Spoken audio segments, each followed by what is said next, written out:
necklace from one of the old railway museums, 1899.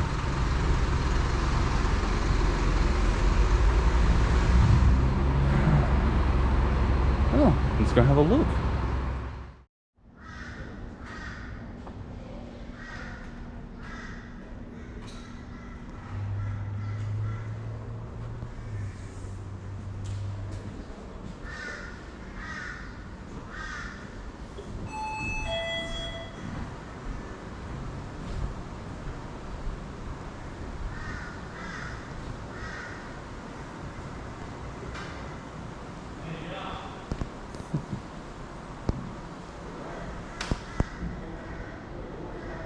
Melbourne Bell. Dreamy.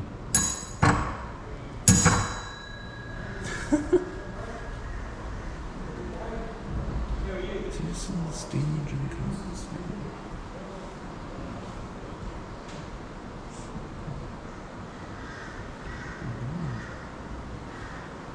The Austrian operator was number 6. It headed back to the Canning Street depot at 11 p.m. on 24th of June 1939.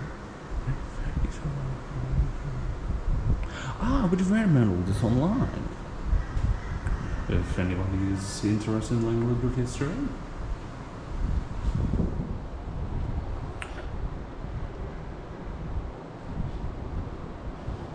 There's also pausing the video if I'm a little bit too quick.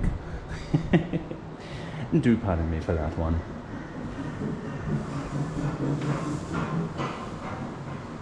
Oh, looks like the audio got turned on. A bit of atmosphere. It's really interesting though. I think this place, of course, oh, there it is. Period tram restoration 1984 to 1988. Interesting. I have read about some of this online. So I've got some information and such.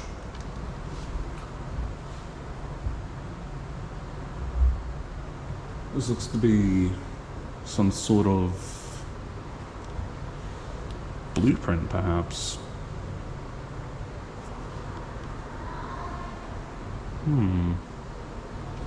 It's always interesting learning some history and such. Ah, and here's the map. Looks like it went quite a fair bit. 1909 to 1939.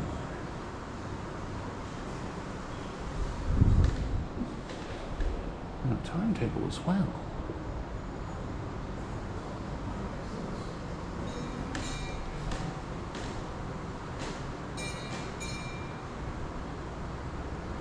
Driver operated the tram by keeping steam, pressure, speed, and brakes in the right balance. The conductor collected the fares and helped passengers off and off. Off and on. You get the idea. With the boiler at their backs, the driver swelled into summer. Oh goodness, that sounds horrible.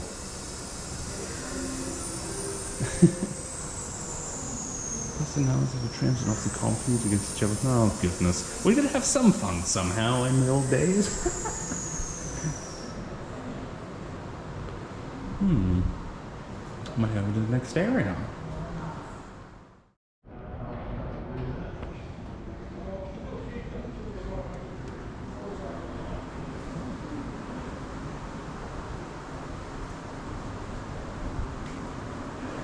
We're in the back area now. This is a blaze of a while ago. Old Queensland Rugby League football blazer 1951.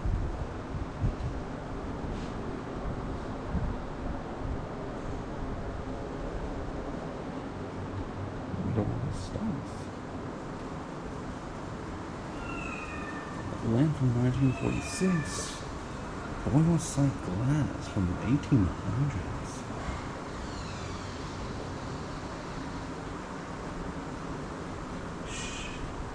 Shunter's lamps 1800s. Is that a cat?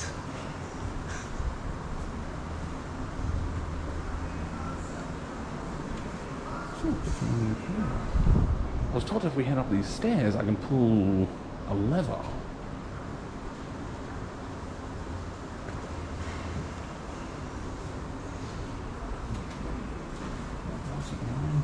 think it down starting.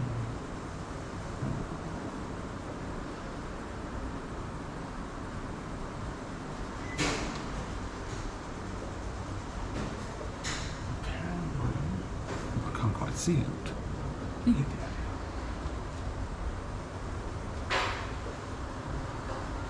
Basically pulling a particular lever, you can see just what do it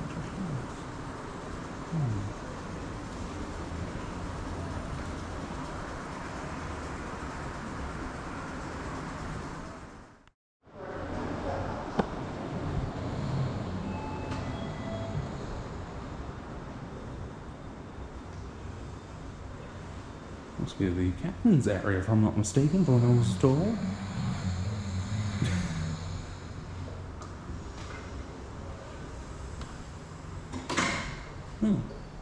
Oh god, it's one of these clocks. Massive impulse clock. There's a cat.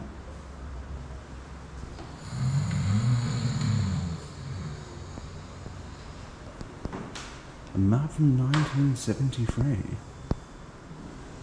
And that is where we are currently. And that's where I came from. We're going to look at them.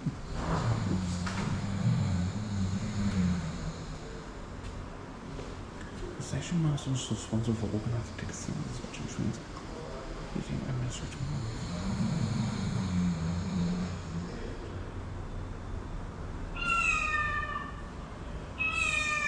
Oh goodness.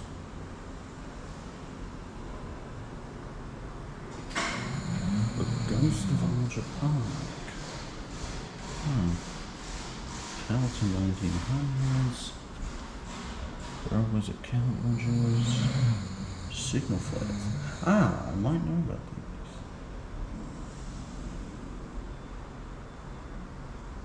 these. Okay.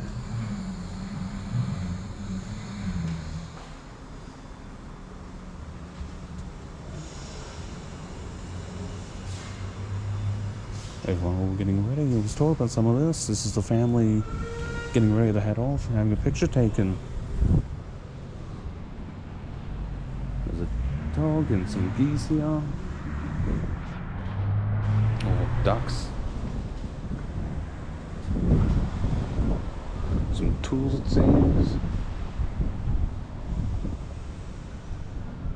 If you ever look up there, there's a little signal there. There's a lever back in the room, lever 19, which you can pull down and it brings the lever down a little bit.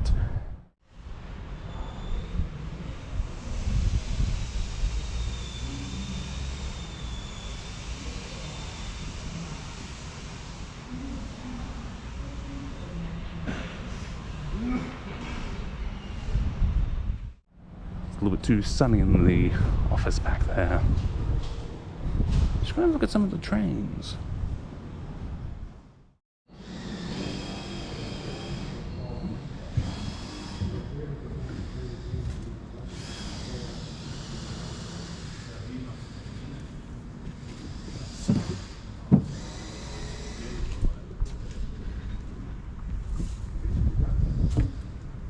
Looks like we can access the train over here.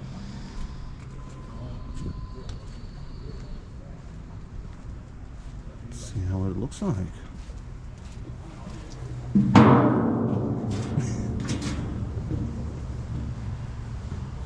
Tools there. Oh heavens.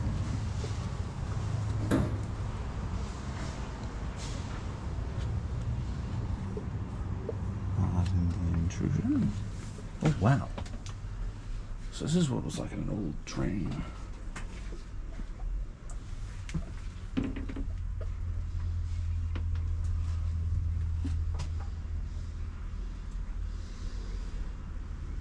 Interesting. There's the seat. I had two of them. I'm trying to think back to the Polar Express film. Was there two persons in the train or not?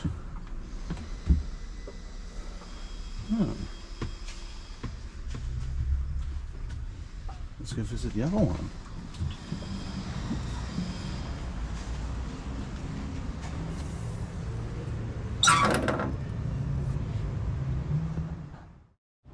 And here's the other one.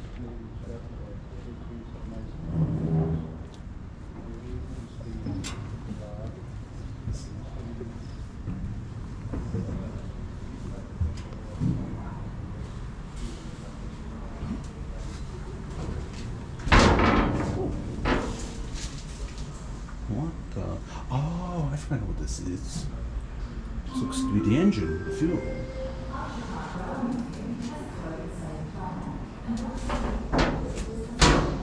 So I guess they would shovel wood or something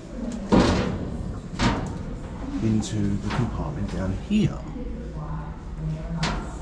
Okay. Interesting.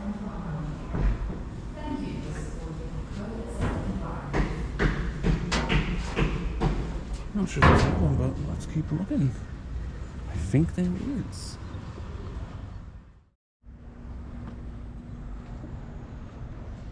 I must say, it's definitely interesting learning about all the old trains and carriages. Wait, can we walk through this one? Well... Oh, I think we can. Okay, so we can see what it was like on the old carriages. JCS 1007 is a sleeping car. It has 5 2-berth first-class sleeping cabins and 2 3-berth second-class sleeping cabins. It was built in 1921 in Ipswich and was frequently on the Sunshine Mail, which ran from Brisbane to Cairns, sometimes pulling into the Archer Park rail station. It also ran on the Dirranbandi line. It was decommissioned and was part of the QR Heritage fleet, and when disposed of, was purchased by a private owner who has loaned it to the Archer Park Rail Museum. When it came to the station in 2010, it was in quite a shocking state, and since arrival, the volunteers spent around 4 years refurbishing it. Oh, wow. One of our volunteers, Bill Head, worked on this carriage in his youth in the 1946-47 period. JCS 1007 is a sleeping car. It has 5 2-berth first-class sleeping cabins and 2 3-berth second-class sleeping cabins. Oops. It was built in 1921. So it's got cups, a tap, a fan. A little bit fancy. Sometimes pulling into the Archer Park rail station. It also ran on the Dirranbandi line.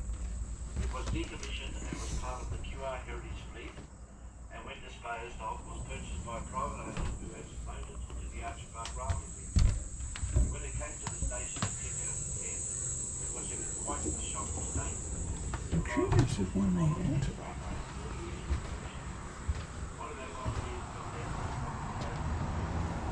And they're out the back. Oh, there's a signal here as well. This is the bathroom area.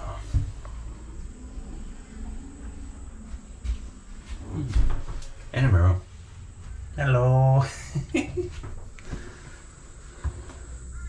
I wonder if it would be best interest not to. My brakes up. I don't want to do that. I don't want to ruin the history of this place. This is the first carriage. JCS 1007 is a sleeping car. It has 5 2-berth first-class sleeping cabins. This looks different. 3-berth second-class sleeping cabins. It was built in 1921 in Ipswich and was frequently on the Sunshine. Oh, it's a bunker bed. Sometimes pulling into the Archer Park rail station. It also ran on the Dirranbandi line. I have to apologise if things are slightly awkward angle-wise as I'm walking through here. Probably another little bathroom, yeah. Originally sleeping car number 360. In 1939 it was refurbished and renamed sleeping car Special Carriage 434, the General Manager of the Central Division of Queensland Rail, to travel the region to do inspections and investigations. Well, When it was refurbished, a kitchen with a gas fridge, this room was stove, used by the Central a gas Division. shower and a toilet were added. In the layout, the General Manager could observe what speed the train was travelling by checking the speedometer on the wall. The urn on the wall provided hot water for cups of tea and coffee for the General Manager and his staff. There were often quite a large group of workers travelling with him, such as architects and engineers. The late Philip Augustine, a past member of the museum, once worked and travelled as an engineer in this carriage. The carriage had roller bearings which allowed the occupants to have a smoother ride when travelling. I'm not going to do that. Carriage 434 was built in 1903 in Ipswich and was originally sleeping car number 360. In 1939 it was refurbished and renumbered to become Special Carriage 434 for the General Manager of the Central Division of Queensland Rail to travel the region to do inspections and investigations. Whether it was refurbished the kitchen with the gas fridge and the stove. This is nice. Let's see one of those sleeping cabins. It allows the General Manager to observe what speed the train was travelling by checking the speedometer on board. Pardon the intrusion. We've got a cupboard here, sink, bunker bed with a ladder. It's quite nice.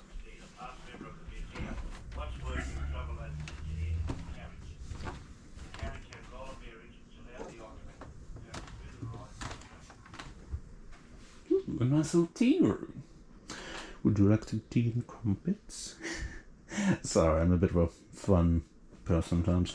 Do excuse me for bad jokes. Ah, the kitchen area. Oh my goodness, there's an actual stove here. Bread, scraps. Probably a medkit box. Check if shower in use before turning cold. Okay, something tells me if you try to use the cold water and the shower's on, you'd hear somebody yelling because it's really hot. Ooh, so sorry. Wait, this is the shower?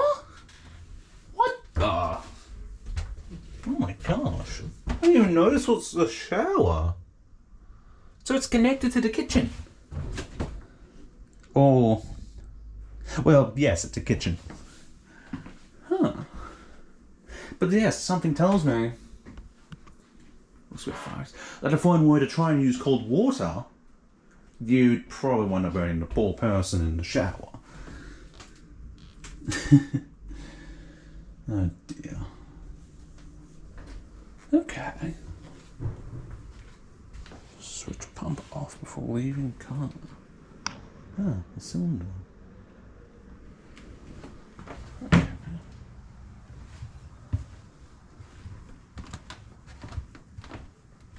It's definitely really interesting.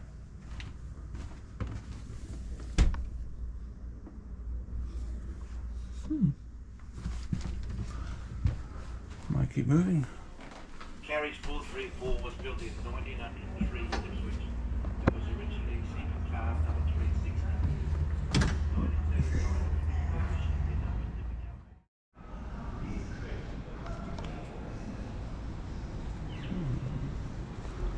A locomotive shunt around a wagon. Used to convey rail shunters around the marshalling yard, plus used as a coupling wagon. This wagon was used to where transitional link or automatic couplers were required to couple up to various rolling stock circa 1960.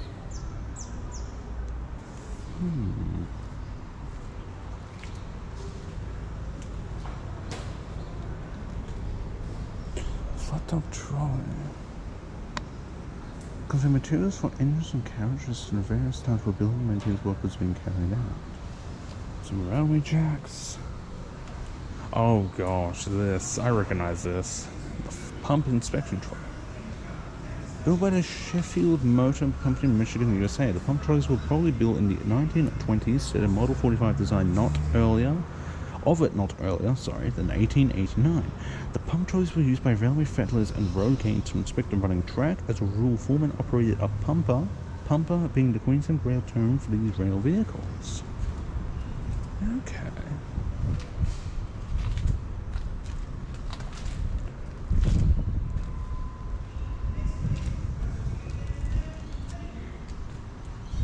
Looks to be another carriage here, but they're restoring it at the moment, so I can't enter. Well, I hope your restoration goes well, my friends. CWM 21. This camp wagon had a most interesting background. It originally entered service in January 1904 as a second-class suburban carriage, number 450, featuring a center corridor and reversible seats. Oh wow. It originally could seat 72 passengers. Timber that was originally used in the construction work was teak, cedar, Oregon pine, pitch pine, beech, bunya pine, and yellowwood. In 1924, 450 was rebuilt with laboratory accommodation and spent its working life around Townsville. During the Second World War, it was fitted out for use as a Red Cross ward car, but after the war was converted back for use as a second-class suburban car for use in Townsville. It was converted for use as a camp wagon in 1965. Yes, someone's probably going to get at me for using two numbers differently by... I don't know. It's definitely interesting though. Might make my way back over and see what else there is.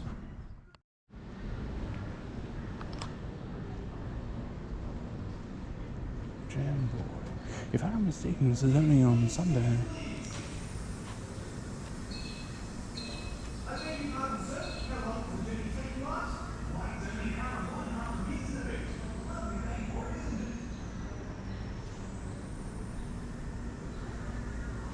This is someone hanging off the wall that I was told.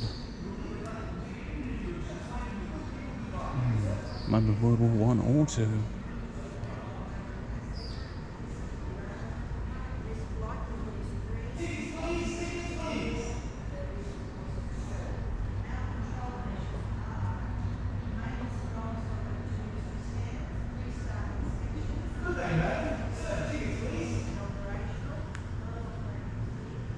Rockhampton Council tramways.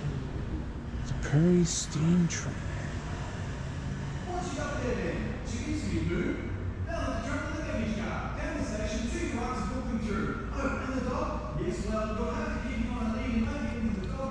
If I'm not mistaken, there are some trams still operating down in Melbourne, which I am hoping to visit for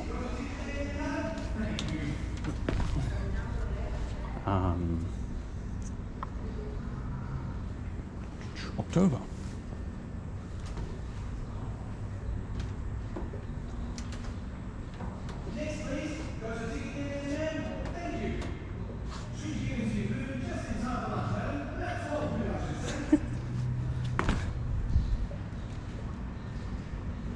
Definitely quite interesting though. The refreshment was added to the station 1907. Opening the following year, may include tea, ham sandwiches, pies, soda rolls, drinks, confectionery, cigarettes, and alcohol. The refreshment remained unlicensed premises on the station ceased operating as an effective passenger terminal. At this time, the majority of patrons were local residents rather than travelers. It eventually closed along with the rest of the station in 1970. This is the original piano fully restored to provide entertainment to locals and travelers over many styles.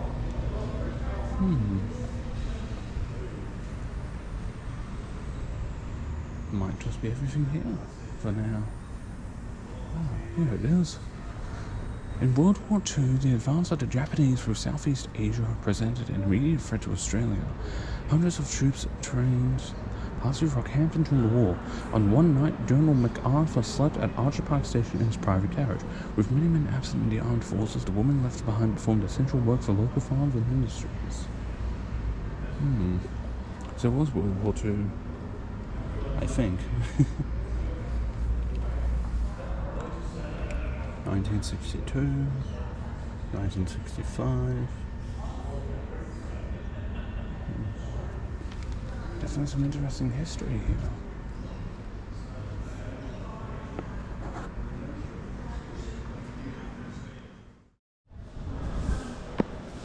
Oh gosh, this looks complicated. Control panel for cabin A, Rockhampton.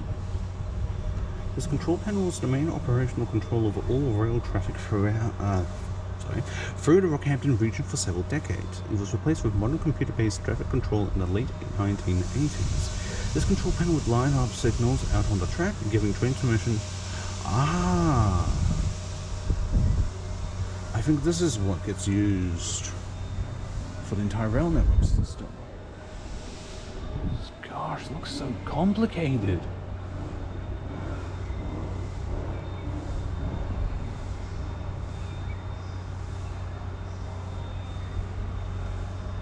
Of course, I understand nothing of this. As someone knows trains, I'm sure you'd understand it. Oh my goodness.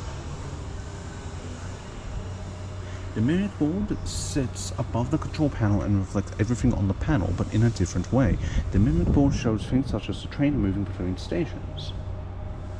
This is shown through a coloured line. When the train has passed a station, that section of track on the minute board will become clear. Small pieces of PVC pipe are placed over a button to remind the controller that there was a train on that particular track.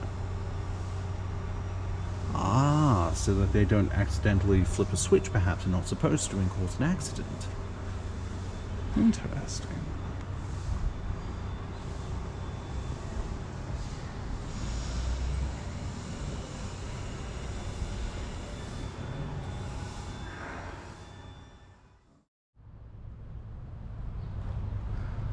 And that concludes the Railway Museum tour. Definitely interesting to learn about 20th century and how trams and trains operated back then. Considering this could have been at least 80 to 100 years ago, things certainly have changed. Pretty cool that we're able to operate that signal though.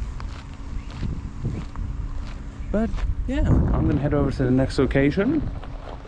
There's another museum there, I think.